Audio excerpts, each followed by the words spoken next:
What's up, everybody? It's your boy Tazz, and you are listening to or watching the Intro Podcast. Look, so totally unplanned.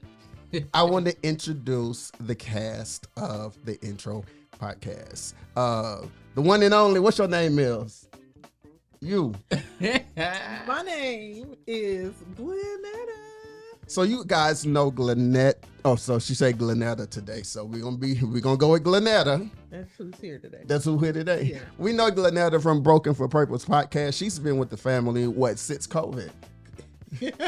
That boy. Yeah. You've been rocking with me for a very long time. Very long time. Broken for Purpose is a very powerful podcast, but somebody told me the best move I made this year for this podcast is having that man down there on the show because, I mean, why not? We are the one and only. What's good, family? This is the one and only Willie Beamen back in the building once again. Beamen, man. Everything sports, dance, tap dancing and everything. Tip. Yeah, I was thinking about that whenever you was doing that before the show. So, the introduction. So, like I said, this is the cast. We've been working behind the scenes. Of course, we are broadcasting from the Fort Worth, Texas studio. I'm excited about that. Shout out to the Bishop, Sherman C.G. Allen, and First Lady Otanya, the middle name that you can say that I can't. No.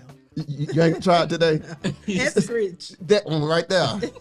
First Lady, co-pastor Otanya Allen. We love, and appreciate you guys ever so much. So just coming off the top of everything, you know, I have to ask the question, how are we feeling after Tuesday? What happened Tuesday? Oh, That. How are we feeling? Like, there's a lot of mixed emotions, and I want to ask a question that I heard as I was coming here on the Breakfast Club. But before I ask that question, like, how individually, how are you feeling, Glennette?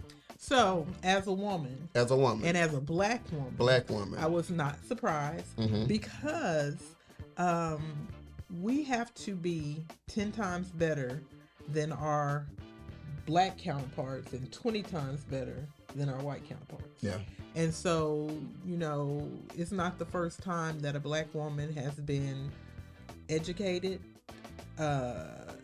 knows the job, but still passed over. Yeah. You know, so I would have been surprised if she would have won. And the thing about it is, okay, everybody doesn't agree with her policies.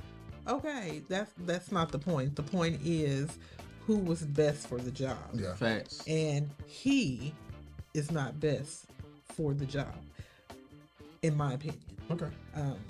You know. If I'm not mistaken, and you may know more about this than me, she was not the first black woman to run for president.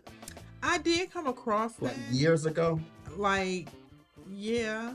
But I can't think of who the other black woman was. That's a great question. I'll know in Google just that a for second. me. I'll know in just a second. Because it just amazes me because even in this election, we've seen two totally different sides of life.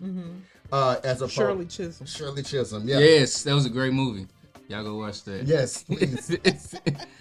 Speaking of movies, we're going to be all over the place today because, again, this was a very unpredictable show. Another good movie that I would tell people to go watch on, I think it's on Amazon, is The Harriet Tubman with Cynthia Erivo. She going to be in Wicked. Yes, she is. That is one singing black woman. Yeah, she was. But you know, she had her own little brush with controversy. Okay. Because when she played Harriet Tubman, they felt like she shouldn't have played that part. Because if I'm not mistaken, when she first came to America, she had some things to say about black people. Okay. You know, but that's not anything new. They felt, even though she apologized, they felt that, you know, that they shouldn't have let her play that role. But my thing is, people have downed us since the beginning of time. Of course. But you still forget him. Yeah. them. But one thing that I heard Charlamagne the guy saying, and you guys know I'm going to refer to the Breakfast Club a lot. But Charlamagne once said that it doesn't matter how much good you do, you always will be remembered for that one bad thing. So it don't matter if she would have came over here and came up with the cure for the common cold. They were still always going to remember that one thing. Willie, coming off of the election, how do you feel, man? I feel uneasy. Yeah. It's definitely hard, man, especially being, African American. It's definitely tough, man. I was listening to 105 when it first happened. I can't remember the guy who hosted, but he was like, yeah, I'm a believer. Yeah, I'm a Christian. But right now, I'm pissed. Yeah. I'm frustrated. I don't understand. But like you said, I mean, it would have been a surprise if she would have won. But I definitely don't think he's the man for the job. I mean, even watching Kamala Harris's interview with Shannon Sharp, she was saying how this man has, filed bankruptcy more than 6 times, man. So, and of course, keeping tax cuts for billionaires and not for hardworking people, man, who out here trying to make a living, man, and not giving them opportunity to make sure they're in a position to be financially set. So, it's definitely uneasy, man. Just coming together as a nation, man, and find a way to get through it. Yeah. And if I'm not mistaken, look, that boy. This morning, I was listening as I was driving in. One of the spokespersons from Trump's, I don't even want to call it house, but already said that within the first 2 days that he gets in office, they're going to start this mass deportation. And here's the thing about that. Let's go to some facts, okay? So if you look at how it was, the way the people voted, okay? So let's do this. 74% of white men voted for Trump. 69% of white women voted for Trump. 16% of black men voted for Trump. 8% of black women voted for Trump. That should have been a 0, but hey. 45% of Latino men voted for Trump. And 40% of Latino women voted for Trump. I have a problem with the whole Latino. I know. And then 55% of all the other races voted for Trump. My thing is, when you take the Latino, that's 85% of Latino. He trying to deport y'all. Coming off of what happened like a couple of hours before. No, facts. At the thing that he did in Madison Square Garden where they were talking about him. He said that he gonna deport y'all. Yep. That he gonna send y'all back to Mexico. Yep. And 85% of y'all voted for him. Still supporting. So make that make sense to me. What's the saying where you love the like back in the slavery days where like although the master beat them, they still like worship them or like love them. They call that so there's this, it's really a thing that, say Willie kidnaps me. Okay. He kidnaps me. Stupid. Say he kidnaps me and he holds me hostage. Okay. So there's this mental thing where the kidnappee falls in love with the kidnapper, and so it's some kind of thing. You have to look it up since you're on the computer, but it's some kind of and it happens. But come on, if you tell me that as soon as I get in office I'm kicking you out. Oh, is that loud on your ear? It's loud. I'm sorry. I talk with my hands. You kicking me out? I got a problem with that. Yeah. And there's no way I would have voted for you. But people still think that a lot of the things that Trump said is not things that he's really going to implement. Trust me. Oh, he going to implement that. When somebody show you who they are, believe them. There is no change.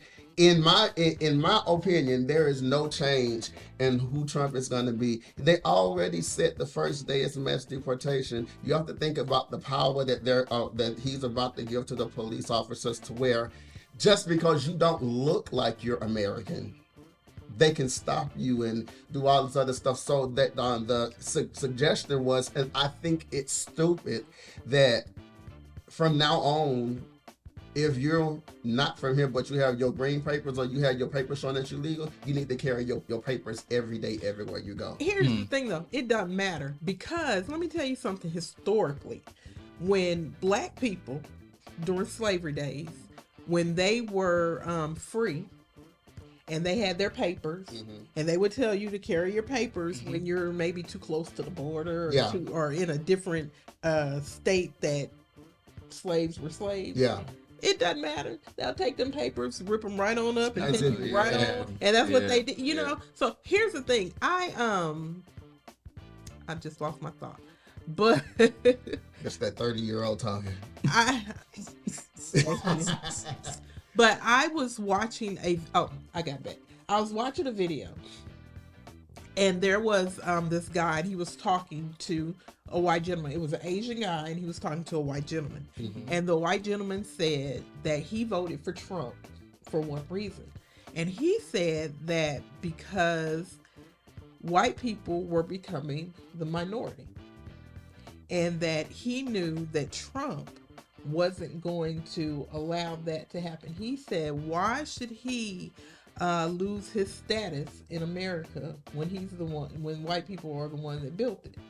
And the Asian man looked at him and was like, built what? Right.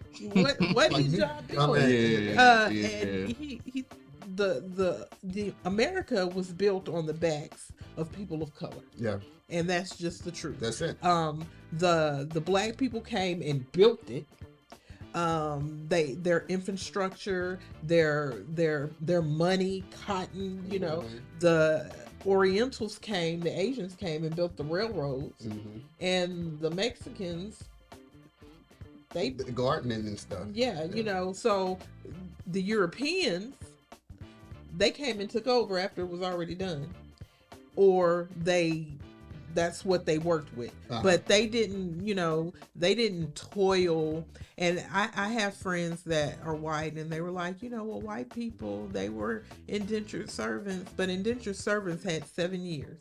That, you know, after that time, 7 years they got their freedom. Yeah. You know, indentured servant, not slave. Right. Yeah. You know, difference. You know, so this is gonna be a conversation that we're gonna be able to have for a long for time. a long time. I have a question for you, Willie. One of the things that in just listening throughout let's just say the last year or so, how they are trying to do away with a lot of Black history.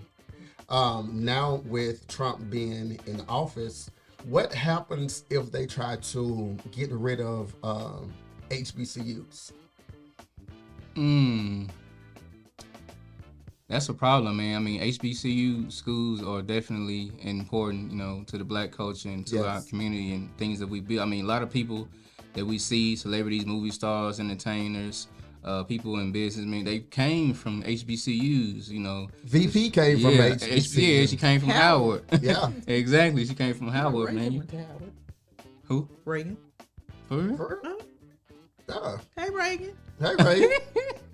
Okay. Anyway. But no, HBCUs, man, that's definitely something that's embedded in our culture, man. So trying to strip that from us, it's gonna become a problem, man. But the thing about it is they can't shut down HBCUs. Yeah. All they can do is not give them federal funding. Which is going to, in retrospect, if we as in African American or brown people, if we don't give money to these schools, if they're shut down, that's just like in Dallas, Texas. We have a very, very powerful HBCU, which is Paul Quinn. Paul Quinn, yeah. You never hear nothing about Paul Quinn. Facts. It's a small private college, though, right?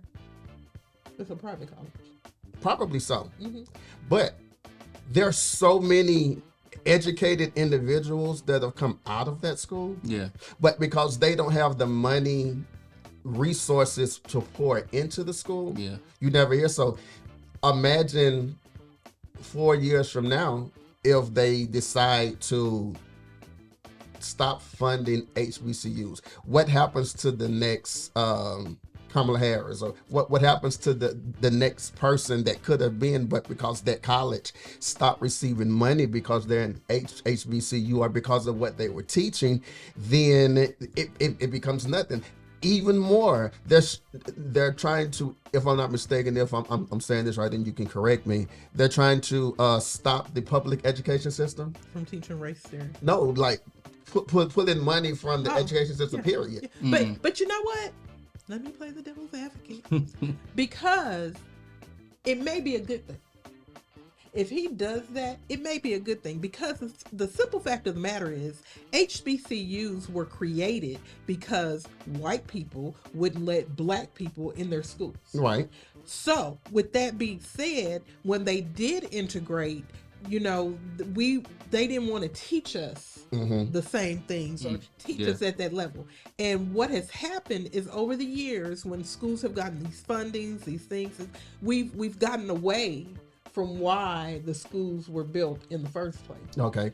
So if they pull funding from them, then it might make the black community closer, because if you don't want your children, you want your children to get the same education that their white counterparts get. And if they're going to the school, this black school, so that they can be closer to their culture, so they don't lose their culture, so they don't lose all that, maybe it can pull them together. Hopefully. You know, because it goes back to why they were created in the first place. I think sometimes when things get a little easy, we forget why things were started. Right. We forget why HBCUs were started. Yeah, you know, it's a thing. You know, I want to go to a black school. I want to have my alma mater. I want to wear this. I want to wear that. I want to go party. You know, but you forget that just like the fraternities and the sororities, they were started. There's for a meaning. You know, and we forget that. We rest on our laurels. Things get a little easy, and we forget why they were created.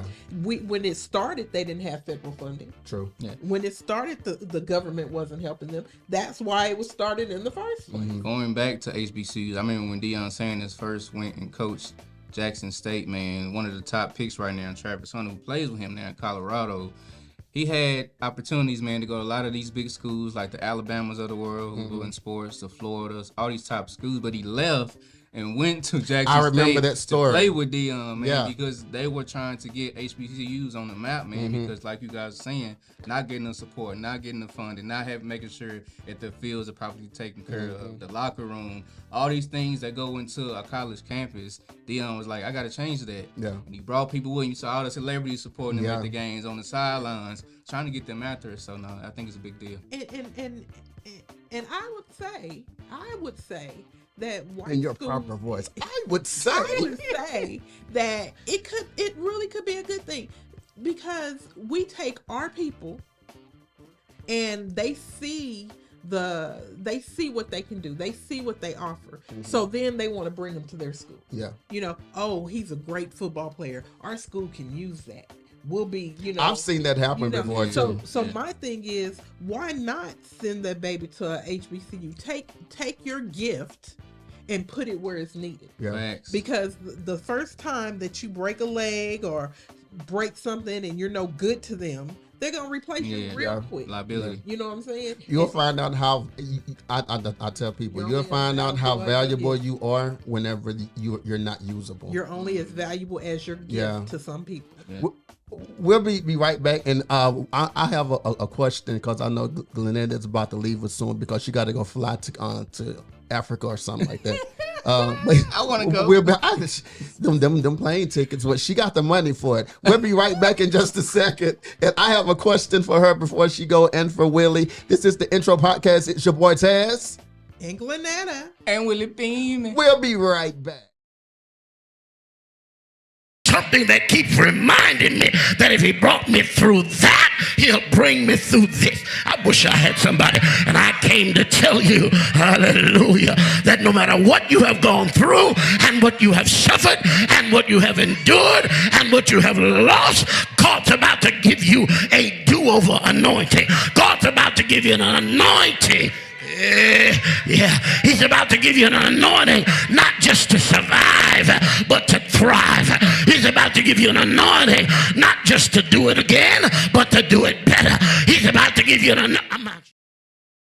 Hey, what's up, everybody? It's your boy Tazz, and you are listening to or watching the Intro Podcast. It's your boy Tazz once again, and I have the cast, the full cast this time, of the Intro Podcast. I have the one and only Glennette and Willie Beamen. Question: can you be friends with someone who voted for the other side?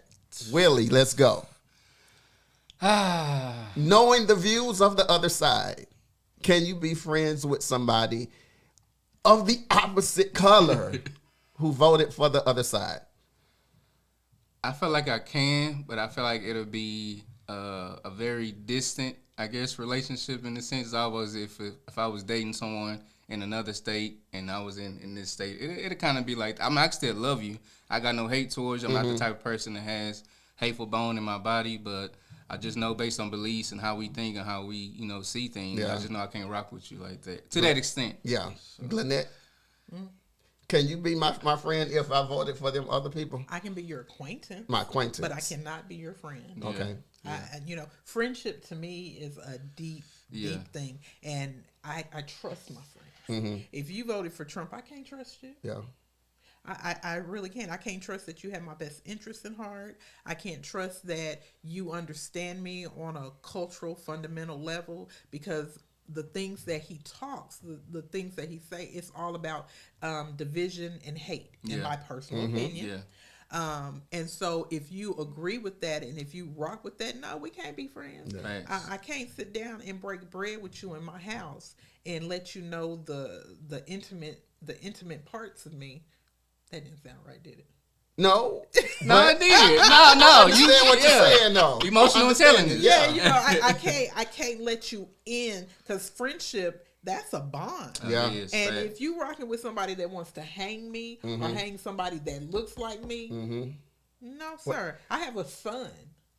What's the word that Dad would use in Monday? Friendship or Monday's Bible study? Yeah. God, what was it? He was going heavy. He used friendship so many words. or frenemies? No, frenemies. I wouldn't know. It was good. It was a men's meeting. She was there. She was on the wall. However, I just wanted to get that in before Glennette leaves. Thank you for coming in, Gigi. It is my pleasure, always. We'll be right back, and it's just going to be me and the guy that y'all really want to see, Willie Beamen. This is the Intro Podcast. We'll be right back in just a minute. There was a remnant. There was a little small group of people who decided that enough is enough. I wonder, do I have some people in here that will say enough is enough? Do I have any people in here that are tired of the devil wreaking havoc in your homes, taking your families, tearing up your marriages, glory be to God, destroying your community with drugs and violence, and you will say enough is enough? Welcome to Broken for Purpose, where we explore the beauty in our struggles and the strength found in our vulnerabilities. Each week, we delve deep into the stories of individuals who have faced adversity, transformed their pain into purpose, and discovered the profound lessons hidden within their experiences. I'm Glennette, and today we're diving into a topic that resonates deeply with many of us: the unique challenges women face in our society. As women, we often find ourselves navigating a complex web of expectations, stereotypes, and roles that can feel daunting. From balancing careers and family to managing society pressures about our appearance and behavior, the weight, no pun intended, can sometimes feel overwhelming. But amid these struggles, there's incredible strength, resilience, and purpose to be found. So let's start by acknowledging something fundamental. The journey of every woman is unique. Yet there are common threads that weave through our experiences. One of these threads is the pressure to conform, to fit into a predefined mold of what a successful woman should be. This often leads to feelings of inadequacy, comparison, and even self-doubt. Think about it. How many times have you scrolled through social media and felt that wave of comparison wash over you? The perfectly curated lives, the flawless appearance, and the seemingly effortless achievements. It's easy to forget that behind these images are real people, often struggling with their own insecurities and challenges. But here's the truth. It's okay to be broken. It's okay to struggle. It's okay to not have it all figured out. Our imperfections make us human, and embracing them is a vital part of our journey. So let's take a moment to reflect on some of the specific issues women face. One significant challenge is the pressure to excel in every aspect of life: career, relationships, motherhood, and personal well-being. This superwoman myth can be suffocating. Many women find themselves juggling multiple roles, often neglecting their own needs in the process. What if we shifted our perspective? Instead of striving for perfection, we could aim for authenticity, embracing our true selves, flaws and all. It allows us to connect on a deeper level with each other and foster a supportive community. Another issue to address is the prevalence of the imposter syndrome. Many of us have experienced that nagging voice in our heads telling us we're not good enough or that we don't deserve our success. It's vital to recognize that these feelings are not a reflection of our capabilities, but rather a society construct that we can challenge. Acknowledge your accomplishments, celebrate your victories, and remember that you are worthy of every opportunity that comes your way. So, how do we combat these issues? One powerful tool is storytelling. Sharing our experiences, vulnerabilities, and triumphs can create a sense of belonging and empowerment. When we speak out, we not only validate our own feelings, but we also inspire others to do the same. Let's also talk about the importance of self-care and setting boundaries. It's not selfish to prioritize your well-being. It's essential. Whether it's taking time for yourself, saying no to commitments that drain you, or seeking support from friends or professionals, self-care is a crucial component of maintaining our mental and emotional health. As we wrap up today's segment, I want to remind you that being broken doesn't mean you're defeated. It means you're on a path of transformation, discovering purpose through the very things that challenge you. Embrace your journey, share your story, and know that you are not alone. Thank you for joining me on this exploration of women's issues. Remember, every scar tells a story, and every story has the power to inspire. Whether you're seeking motivation, connection, or simply a space to feel understood, Broken for Purpose is here to remind you that your story matters. Tune in next time, and let's embark on this transformation journey together. Until next time, stay strong, stay authentic, and continue to embrace your purpose.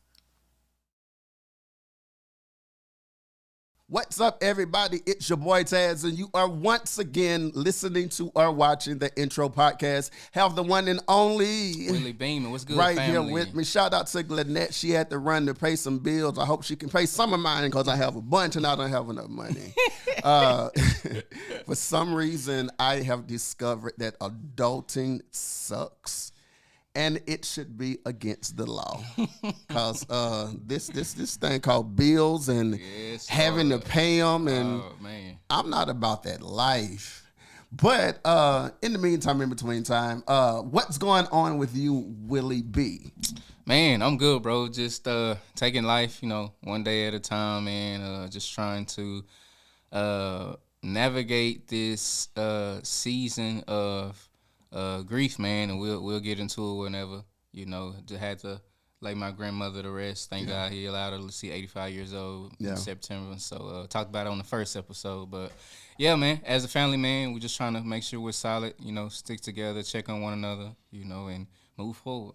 So let's just jump right into it, man. Let's talk about it. I shared with you whenever you told me about the situation. I told you that I've been in that situation. I lost both my grandmother and my grandfather. My grandmother was like the homie. Yeah, like man. she lived all the way in Mississippi, and I lived in Louisiana, and I would call her at like, I was working at the clerk of court, and I would call her at 12 o'clock every day, and we would talk for the whole entire lunch break. For me to apply to my own life, man, no matter what we're doing in life, no matter what season we're going through, even if you are moving like a snail, as long as you put one foot in front of the other, you know, just take it in stride and move forward. So my grandmother, man, she was definitely a person who loved people, man, who brought people together, and she loved the Lord. From the celebration, if I didn't get nothing else from her, she loved the Lord. But y'all, I didn't know that Willie could pray like he prayed. Oh man. Yeah. This man took to the pulpit like we didn't even need a eulogy.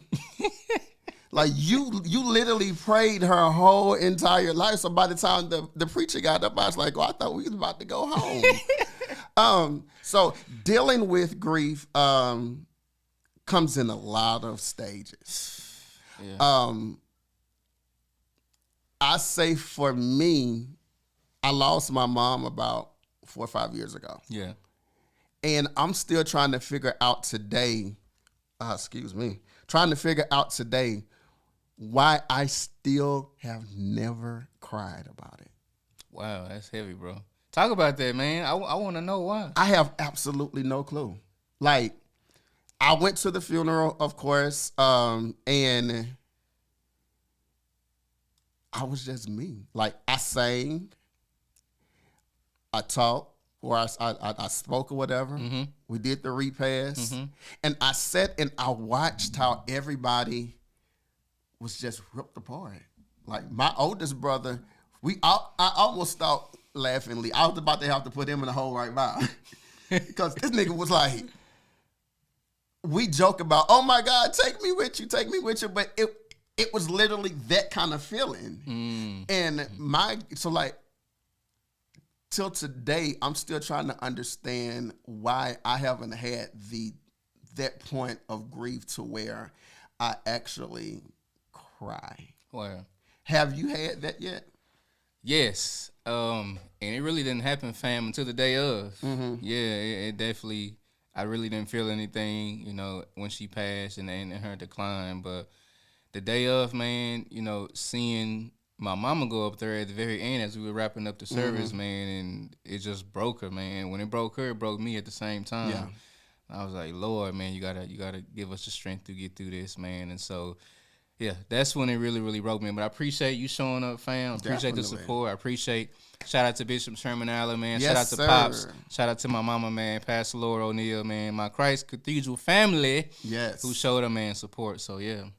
Whenever Bishop got up to speak, I was just like, okay, he about to do it. Man, right? I love the analogy that he gave. Oh, my goodness. In grief, again, I'm speaking from a personal, he's speaking from a personal also. I got mad. I was pissed because I got a knock on the door from my auntie and my uncle. They're like, first of all, for them to walk upstairs to get to my apartment, I knew there was a problem automatically. But I opened up the door, and my auntie, my uncle, and one of my auntie's friends was like, they found your mom. But in like the funny thing or the weird thing for me is where they found her, keeping in mind she was still in Mississippi. Right. So where they found her, the car was buried so deep in the woods. Because, and we still don't know till today what happened, but evidently she floored the gas and she just went into the woods. Wow. And I was angry because I was like, I just talked to you. Like literally, I talked to her Saturday and they found her Tuesday. Wow.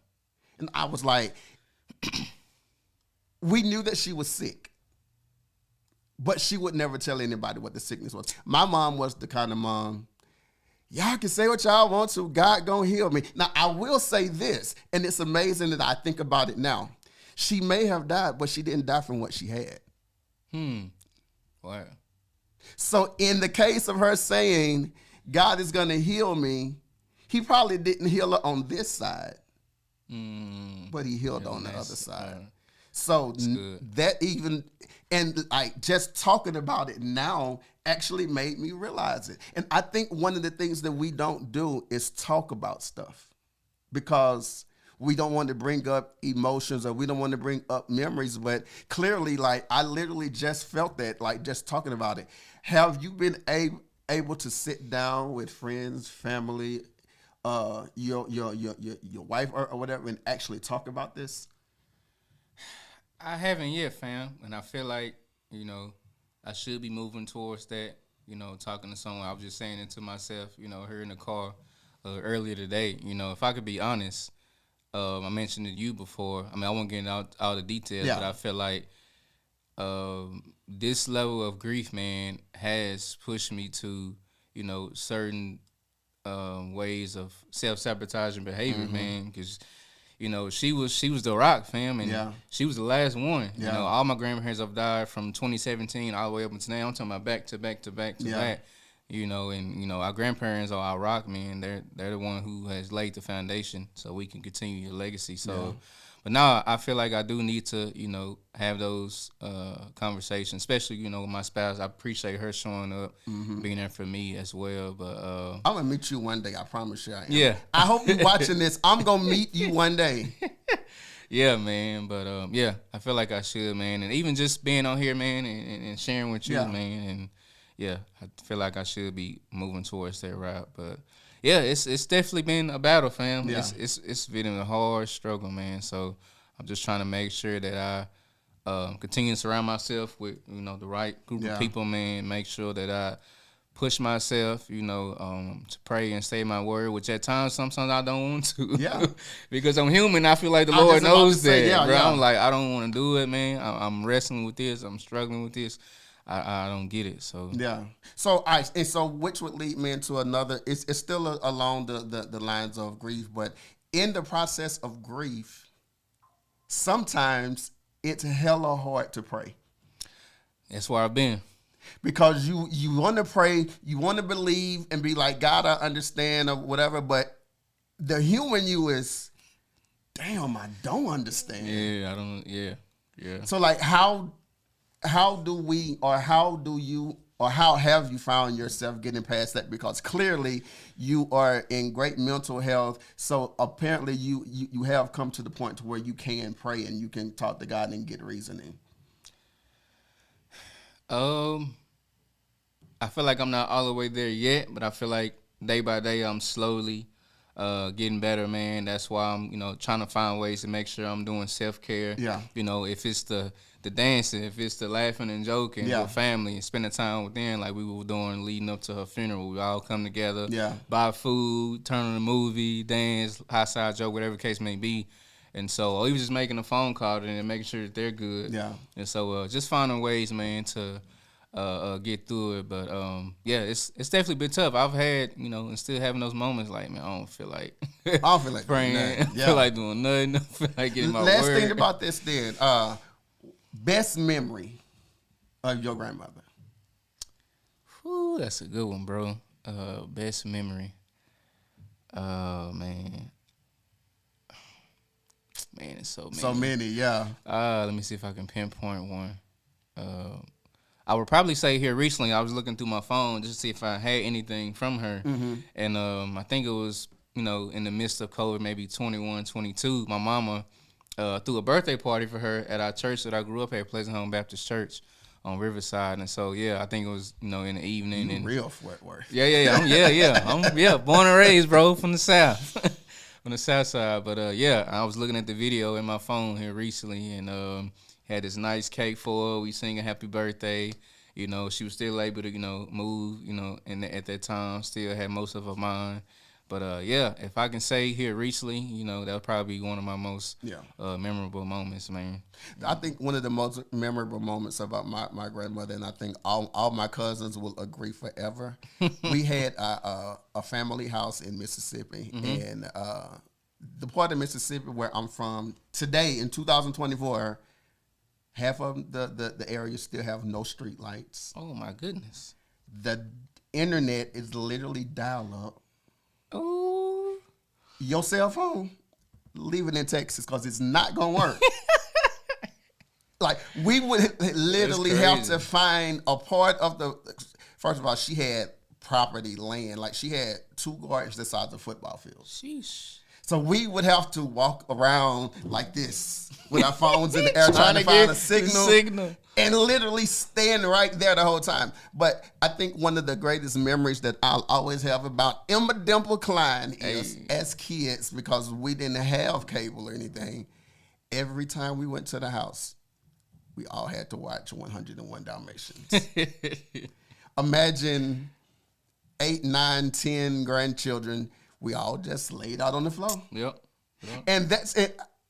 I actually miss those times, but it seemed like as we got older, like our real personalities came out, and we were like, nigga, we not sleeping on the floor no more. Right. But what would your last word about this? What would be your advice to someone who's going through something like this and need to know that there is light on the other side? Or are you at the point where you can give that advice? I would say first and foremost, man, if you are a believer, man, make sure that your relationship with God Himself, man, is solid. I would definitely say start there, man. Make sure that's your foundation, because at the end of the day, I think I said it even when I was praying, man, that Jesus has borne our griefs and carried our sorrows. And so if nobody understands, He understands. And so I would say start there, man. Make sure that you got a solid relationship. And they know, I mean, Jesus knows Himself that we have emotions, we have feelings. Because He went through that, man, in the Garden of Gethsemane, man. He was like, Lord, Fops, I don't know about this. Yeah. If there's anything you can do, please take this cup of suffering from me. Yeah. But so if He can endure, He was teaching us how to endure. So, man, I would definitely say start there, man. Not saying you won't have your moments. Right. Not saying you won't dot all your I's. Right. Not saying you won't cross all your T's. But at the end of the day, we are human, man, and we have the right to feel those emotions and process those. Number 2, have a healthy community. Yeah. That's what I would say, have a healthy community, man. The word also tells us in the multitude of counsel there's safety. Mm-hmm. And so the question we all should ask ourselves is, are the people in my inner circle a safe space for me to be around? Whew, Because if this is real. because if that not, then you got to start cutting some loose ends. Yeah. Yeah. And cutting loose ends a lot of time hurt. Yeah, it do. Especially if it's people that you have to cut that you feel you've been here. And we have a certain kind of relationship. Yeah. But then you see, like, I'm growing and you're comfortable being right here. there. Yeah. So I've been there, and I found myself, after cutting those ends, I found myself lonely as hell. But as Dad said Monday, that rejection. Oh man, I remember that, bro. I do remember that. I've been reliving the whole entire this Monday and the first Monday that I've been reliving. I love those intimate moments with Dad, where he just talked to us like we just wanted, Yeah. like we in the barbershop. Facts. This is literally Barbershop talk. I love that. Every man. Monday, if you are in the DFW Yes. area, men from what age to what age? Ooh, what? I think the grandson was like 16. 16 and up. Meet us at Christ Cathedral Church of Fort Worth. You know the address? I don't. I think it's 3201 Parrington Avenue, I believe. It goes down. Oh, let me shout out. He probably won't hear it, or I'll probably make sure he will. That spaghetti. Oh, yeah, spaghetti was fire, bro. That spaghetti. I had 2 plates. I had 2 plates, and I got mad when I went back up for some more salad, because I just started eating salads. Okay. That zesty Italian, I think that's because I'm hungry now. That zesty Italian dressing and them croutons did everything. I'm probably gonna go out and Who get cooked that. the spaghetti? Brother Bunkley? I think so. Yeah, I think Allen. Yeah, Yeah. husband. Yeah. See, I think it was him. I'm still learning people now. Me too. I Me just be too. like him. It was fire. That spaghetti was fire, bro. That spaghetti was fire, and I wouldn't mind having a full pan to take back to Dallas, Texas. Facts. How long have you been in church? Because you know a whole bunch of word. Man, Going back to my grandparents, fam. Yeah. South side of Fort Worth. Shout out to Pleasant Home Baptist Church. My grandfather who passed away in 2020, man, he was a reverend there for over 40 years. Mm-hmm. And so, yeah, I grew up in it, man. Throwing me in the choir. I know I can't sing a note, man. That was me. Vacation Bible schools, Yeah. all of that, man. Multiple services, praise dance, all these different elements of ministry, man. That's what I grew up on. And as I got older, now, of course, as we get older, we all trying to see what life is like. Right. We want to test the waters. Right. We want to see what this is. And I went through that season of life as well, through all the clubs and the party and all of that. But, you know, as I got older, my life, you know, resembled the prodigal son. Okay. You know, he asked for his inheritance early. He said he gave it to him. He squandered it. You know, and the scripture says when he came back to himself, he made his way back home. Yeah. But the powerful thing about their story is his father didn't see him for where he was. He saw him for where he was going. Yeah. And so, yeah, man, I grew up in it, man. You just said something powerful. Not seeing. Say it again. Seeing people for where they are, but seeing them for where they're going. Where they're going, because sometimes if you look at where a person is now, you will completely stop looking at them. Facts. Because all you see now is, and not saying trying to be mean, but whenever we see some people now, all we see is failure. True. All we see is the downfall. We see all the mistakes that you It made. yeah. And a lot of people make those mistakes your lifetime of who you're gonna be. Yes. It takes special people, which is why, and I guess I'm always gonna talk about that on this show. Yeah. It takes a special person to see where somebody is and still invest in who they're gonna be. Because once I came here, keeping in mind, I've been in church playing and singing since I was damn near 7 years old. Wow. But when I came here, I came here right out of the hospital after dealing with Bell's palsy and dealing with a lot of other issues. Right. When I got here with Mom and Dad, Bishop and Co-Pastor Allen, knowing everything about me, because I've been knowing of them for years. So it wasn't like I came here with them being unaware of everything about me, including lifestyle. Let's just put it out there. Y'all already know, yada, yada, yada. But what they knew about me didn't disqualify them from still literally calling me son. Mm.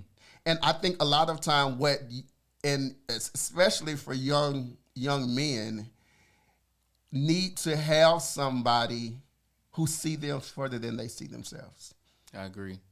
Because if they don't have that, the streets would tell you who you are every day. Yeah. And who the streets tell you are, in most cases, is nowhere near the reality of who you are or where you're going to be. Because I've learned that there are a lot of people in the street who are comfortable being there, right, who don't want to change. Right. So if they see you there, they'll do everything they can to make sure that this is how far you go. Because if you go further than me, there's a problem. Yeah, that's good.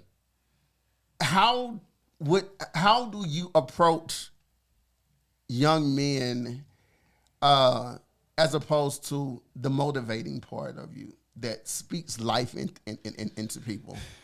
For me, fam, being from the South Side. Hey, being from the South Side. Shout out Funky Town. Number one, man, I always start, when it comes to young people or just people in general, I'll start with learning who they are. Mm-hmm. I start with trying to build rapport with people. Right. Until I get to a point to where God will lead me to, speak, a word into them or give them certain scriptures, whatever the case may be. But at the end of the day, in the very beginning, I'm trying to get to know that person. Right. What do you like? What do you don't like? What are you doing? What do you want to achieve? It's kind of like dating. Yeah, exactly, fam. Yeah, in the beginning stage, trying to get to know that person, man, until you get to an intimate part to where you can show your vulnerabilities, be transparent with them, and vice versa. And so, that's where I start from. I learn people first before I go into the deep end. So that vulnerability thing, though. That's a killer sometimes. It is. Especially, again, for black men, because we've always been taught to not be vulnerable, to hide your most intimate whatever, because we just don't do that. But in knowing you in the time that I've known you and seeing how you operate and seeing how you are in church, I think one of the most intimate things, and it's romantic at the same time, is worship. Because that's when, like, and of course that's just in the church scene, but I watch you because I'll be above you anyway in the balcony to where you can't see me. Or even when I'm in the front or doing my work for data or whatever, I glance around every now and again. For a black man that has that deep of a relationship, when did you get to the point to where you was like, okay, God, it's all of you at this point? Whenever I go into your house, or even whenever I'm home or I'm driving, I'm comfortable just giving you me. I think that started, man, I would probably say in my early 30s, getting to a point to where, because the thing is, like you mentioned, as black men, we're taught to not show vulnerability. Right. We're taught to be full of ego. We're taught to be pride, which word already tells us pride comes before the fall.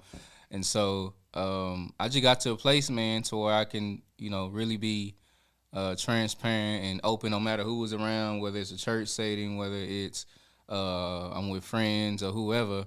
I just got to a point to where I can just be free, man, and do my best to walk in that freedom.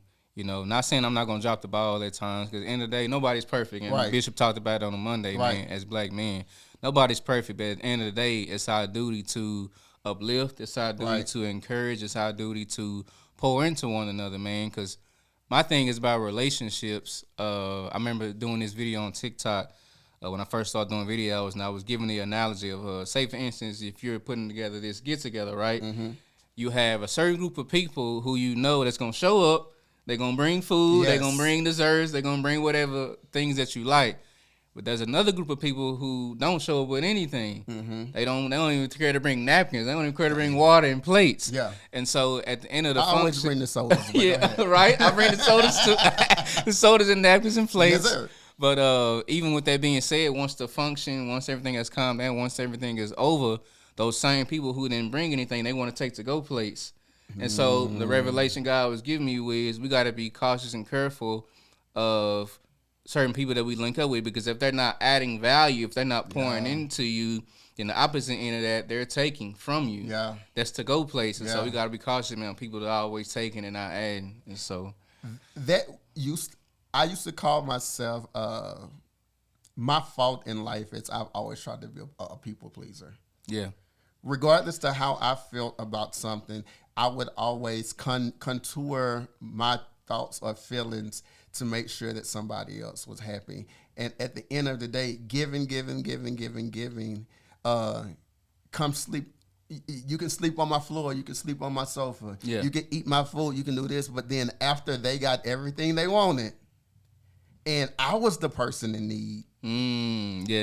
My hand was just like, and it was like, oh, I can't do nothing. But then I see you on Facebook living it up. That's the kind of, because I don't like. Yeah, facts, man. Don't be on Facebook shining with your new everything. And whenever I call you and ask you for $5, you like, bro, I don't have it. Nigga, you was just in the mall yesterday. I'm just saying. Facts, bro. However, man, thank you guys for looking, watching, and listening to the intro podcast. Do me a favor before we go to the next segment, Willie. Where can they find you on social media? Y'all gotta watch this man dance. I love the dance. I love the groove, man. I'm 35, but I got an old soul, man. I promise you. Y'all can follow me, man, on my TikTok page, man. That's Willie Stricklin, a.k.a. Willie Beamen. And y'all can also find me on my IG page. That's W Stricklin as well, man. Follow your boy, man. I absolutely enjoyed the last live with you and your homie. What's your friend's name? Brandon Agent, man. Shout out to my brother, man. Y'all had the old school music, and yes, he does have an old. So I'm literally gonna try to find some of that video so I can attach it like right now, so that y'all can see how old school Willie dancing is. Now, don't get it tripped. Don't get it twisted though. Although he got old school, your boy got some moves. Yeah. How long have you been dancing again? Man, Probably since as long as you've been singing and doing, about around the same age, fam. The boy got some moves. But hey, follow Willie on all social media, Willie Beamen, that is. I'm not going to say the other name. That's the last name. We don't do government here because y'all be trying to track people. All right. But follow him on social media. And, of course, you can follow me at iamtrevayne. That's TREVAYNE. That's also for my music if you're in for some good R&B neo soul. Hey. On all social media to follow the podcast and everything that we're doing at Spotlight Podcast Network. We'll be right back with Sport Therapy with Willie Beamen. Hey. What's good, family? This is the one and only Willie Beamen. Back in the building one more time, man, for another dope and fire segment, man. This is Sports Therapy, man, with your host with the most, Willie Beamen, man. Y'all know what it is.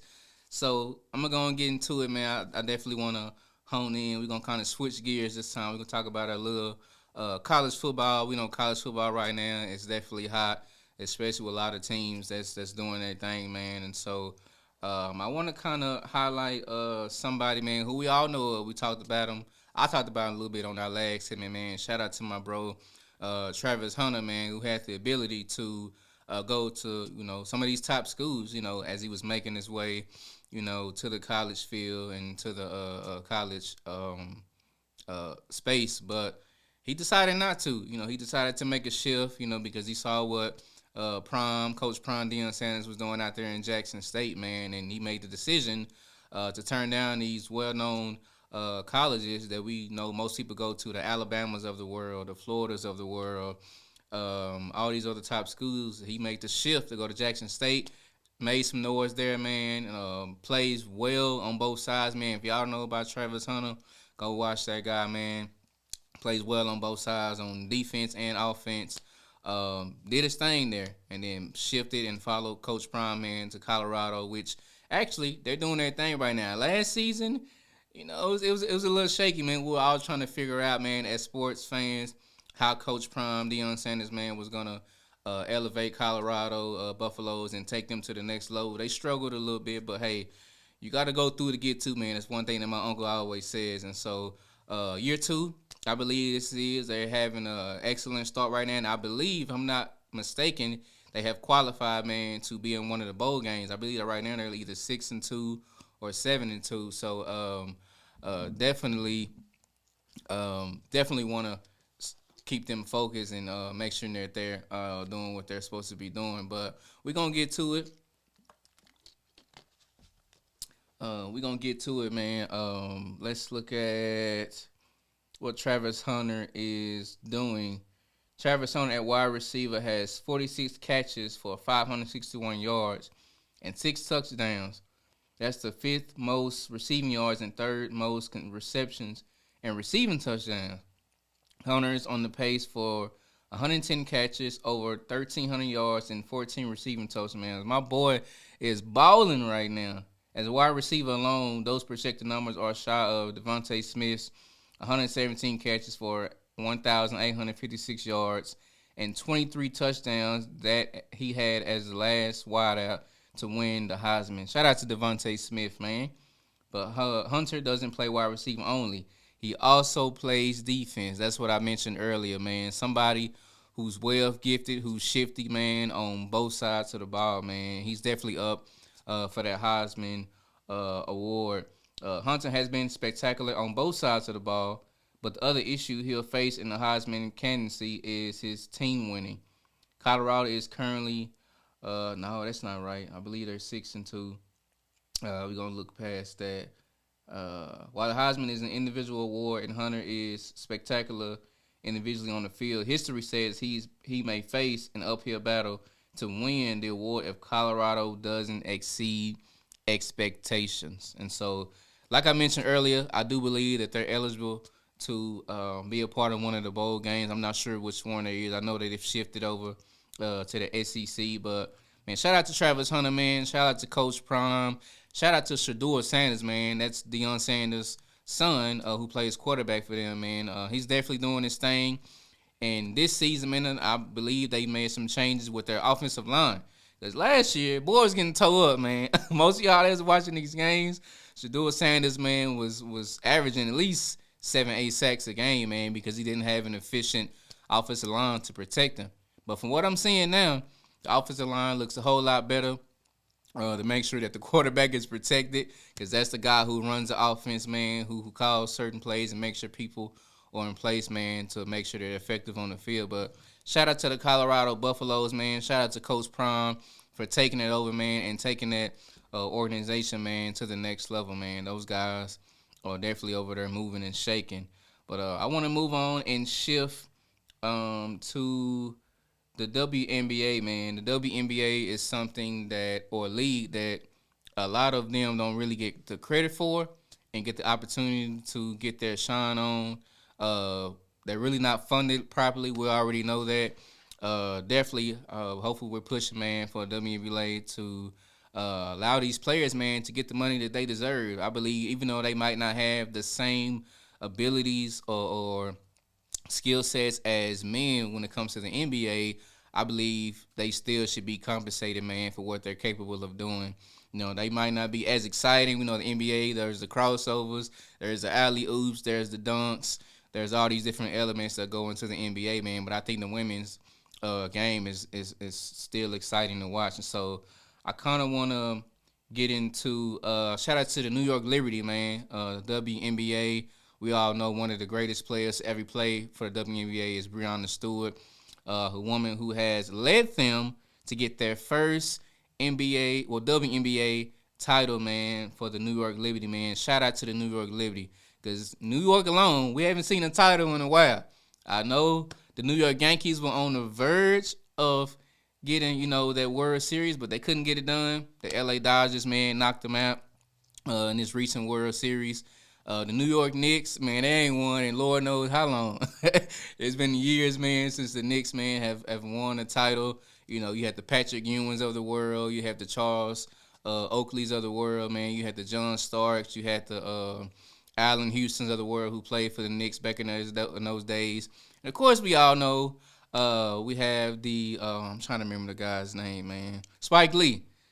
He's always courtside. He's a huge New York Knicks fan, man. We know him for film as well, but he's always at the Knicks game, rooting and cheering them on. And then, of course, we already know the guy himself, Stephen A. Smith, man, who's definitely a New Yorker and always rocking with them Knicks, man. But they have a solid team, but I just haven't won in a while. But going back, man, to rooting for and shouting out to New York Liberty, man, for winning their first title.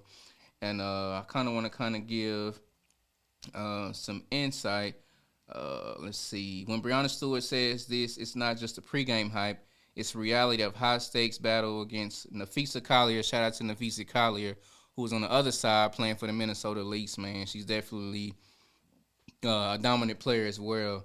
Her close friend and former UConn teammate. Together, they've conquered NCAA titles and stood side by side for the U.S. women's basketball team. But now they stand on opposite ends of the court with more than just a game on the line. For Stewart, who's a New Yorker as well, returning to New York meant more than just joining the team. It meant coming home. It's about giving the Liberty their first NBA championship and delivering the city's first pro basketball title in 50 years, y'all. In 50 years, man, that is a long drought, man, to get a title in New York itself. And then she quotes, "We're ready to make history," she says, her eyes set on breaking a decades-long drought. And they did that. They did that. Now, I know for those who did watch the game, I watched some clips from it.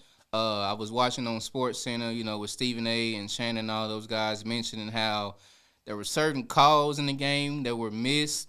I think there was one call at the very end that allowed, I believe, Breonna Stewart, which is Stewie, to get free throws to be able to seal the deal, man, and for New York Liberty to get that championship. But throughout that series, man, it was some dogfights on both sides, man. You had some great players on both sides of the team, man. So definitely wanted to take a moment, man, to shout out to New York Liberty, man, for getting their first title in the WNBA, man. And hopefully there's more to come for this team. Hopefully there's more to come for the league as well. And before I get out of here, we definitely got to shout out the rookies, man, who've made a dent in the WNBA. Shout out To my girl Angel Reese, man, who been moving and shaking. LSU native, man. I believe she won a title with LSU. They beat Iowa. The person that was on that squad was Caitlin Clark. You know, shout out to Caitlin Clark, man. She's a dog herself. To me, she's like a female Steph Curry. Because that chick, man, can shoot from anywhere. She don't care who guarding her.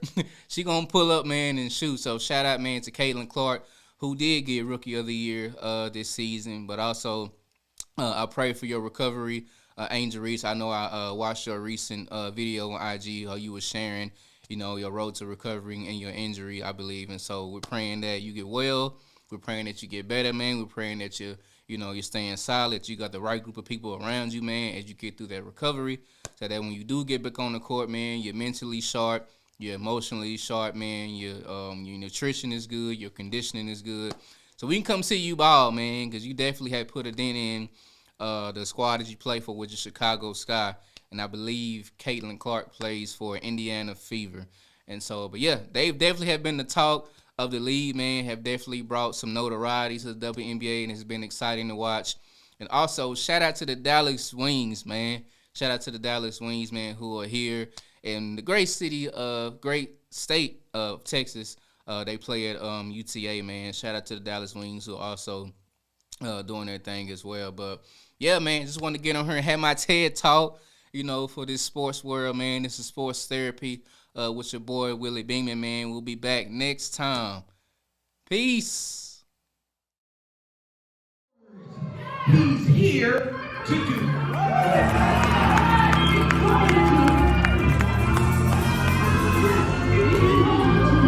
Hallelujah. Whatever you need, he's here to do. Glory, hallelujah. If it's healed, he's going to it. He's here to do it. He's going to it. If it's saving of a loved one, he's here to do it. If you need deliverance in your mind, he's here to do it. If you need deliverance in your soul, he's here to do it. If you need a financial miracle, he's here to do it. Oh, I dare you to look at your neighbor and say, he's here to do. He's here to do. Whatever you need, he's here to do. You need to look at him and tell him, he's here to do. You need to put it in the atmosphere. He's here to do. He's here to do.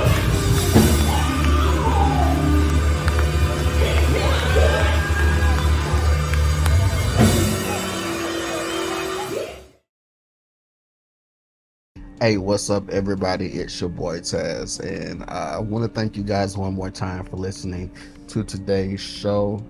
I don't know exactly how different this sound is from what the rest of the show has been, but I didn't want to end this show without my final thoughts. It just so happened that this final thought that I'm doing on today, I am currently in the hospital, but I wanted to make sure, that I came back and I talked to you guys. This is Veterans Day, so I want to say I celebrate anyone who has fought on the behalf of the United States of America. With that being said, I have a pet peeve with the government for people who have gone overseas and fought and risked their lives to defend this country, to have to come back a couple of years later and be on the side of the road homeless with no money, no place to stay or anything.